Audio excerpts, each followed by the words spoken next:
3rd Street North around 11 last night when they were hit. There's no word yet on that victim's condition.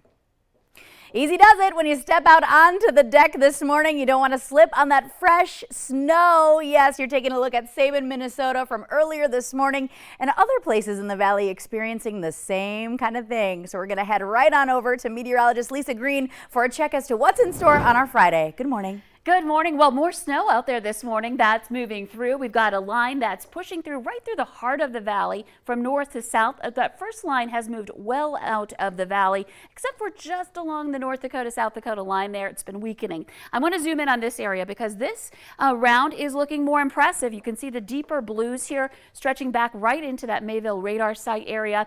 Back into Steele County, we're seeing some of that snow. And then it stretches from west to east back through Ada, moving into more parts of Norman County, Mahnomen County, and then up through Fosston. Still getting that snow, and there's still a little pocket here right around the Crookston area too, just south of Grand Forks. So this is driving southward. So Fargo-Moorhead, this is heading your way. It's just now getting ready to push into the Cass County, Clay County areas. So be prepared for that. This is our view right now in Grand Forks. Kind of messy there. Temperatures have been around the freezing mark and above throughout much of the valley.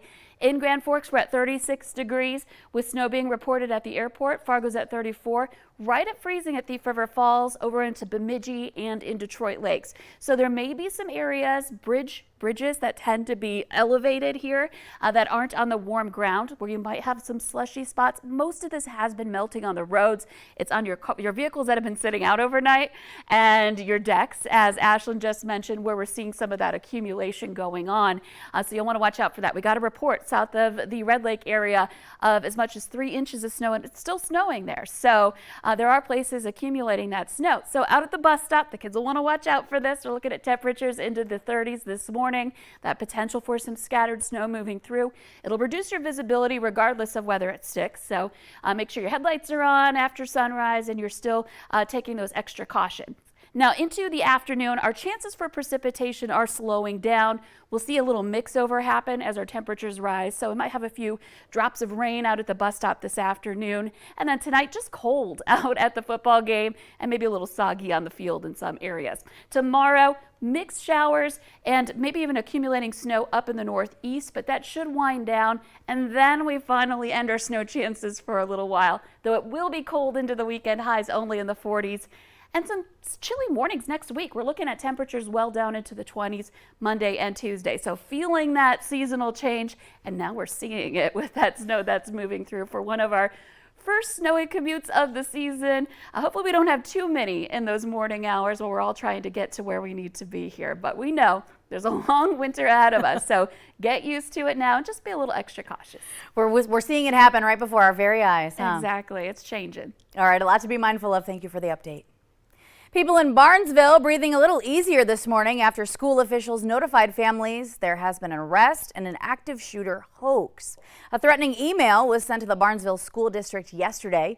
The school superintendent notified parents about the arrest last night, but said he cannot share details about the suspect. There's no word yet from Barnesville Police or the Clay County Sheriff's Office about the suspect or the circumstances surrounding that threat. Now, Barnesville was one of several schools across the valley that received active shooter hoax calls yesterday. Others were made in Fargo, West Fargo, Grand Forks, Jamestown, and Bismarck. New this morning, Minnesota has its first flu death of the season, and 3 other people are being treated for influenza in the hospital currently. Plus, there are flu outbreaks emerging at some Minnesota schools. State health officials are predicting that relaxed COVID-19 mitigation measures may result in increased seasonal flu cases, so they're recommending everyone 6 months and older get a vaccine. Last flu season, Minnesota had 917 hospitalizations with 250 outbreaks in schools in Minnesota. Now, this next video may be hard to watch. Police in California scrambling to find that guy who walked into a fast food restaurant and stabbed a man in a wheelchair. The incident caught on camera there. Police releasing it in hopes that it helps find that suspect. Now, the 82-year-old victim survived the attack but is still in the hospital. The family of a young Minnesota boy who was shot while hunting over the weekend says they're still trying to get to the bottom of what exactly happened. The 12-year-old boy was shot by his uncle while squirrel hunting near Motley, but the uncle is adamant he did not see the child even though the youngster was wearing hunter orange.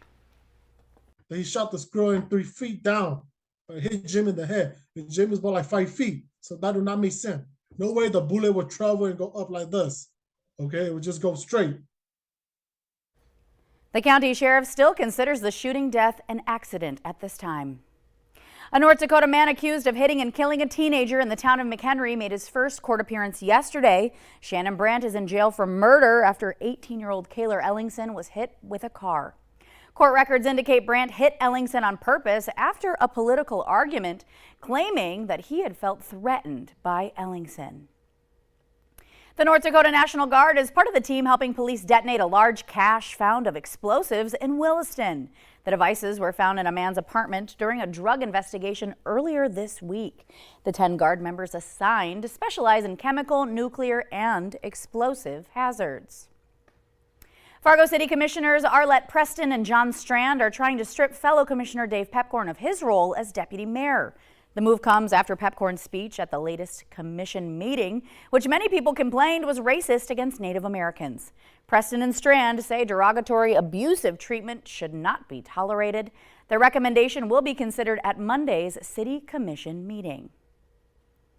It's the beginning of a new chapter in Fargo. Employees and residents are celebrating the reopening of the Elam Care Center in South Fargo. The center is back after fire gutted the entire place in January of 2020. Fargo Elam says they have private rooms and a separate wing that can be isolated in case of an event like the pandemic. While the wild animals stay inside their cages, ghosts and goblins will be walking amongst us at the zoo. The Valley Today's Jillian Trudeau is live this morning with a sneak peek of what's to come at the Red River Zoo this weekend. Good morning, Jillian. Good morning, Ashlyn. That's right. I'm here at the Red River Zoo where they're preparing for the Boo at the Zoo, and there's lots of scary things that you can find at the zoo, like this 8-foot snakeskin. Just imagine if it was alive, you know. Behind me, actually, we do have some live creepy crawlers that some of the coworkers wanted me to hold, just preying on my downfall at that point, but I can't, fortunately enough.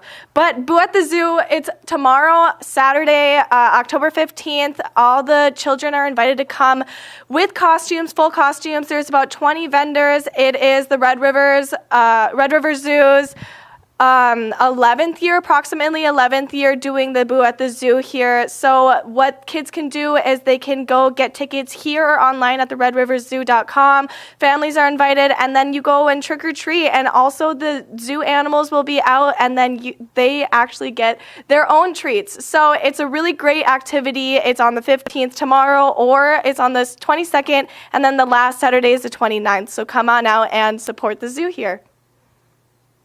You know, I gotta say, I'm loving the snakeskin draped across you. It's giving very much Britney Spears right now. Maybe that could be your Halloween costume. Thank you for that live report. 3 chances to head on out to the zoo for Boo at the Zoo. Very cool. Thank you. This morning live, Jillian Trudeau.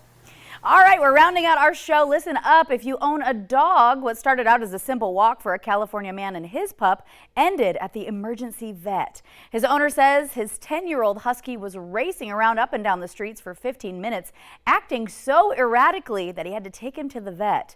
Tests there showed the dog had ingested meth. It was the second case the office had seen in 2 days. Doctors say they see most cases after dogs walk by homeless camps. And without treatment, that can be poisonous, so something to look out for. Thanks for joining us on your Friday morning.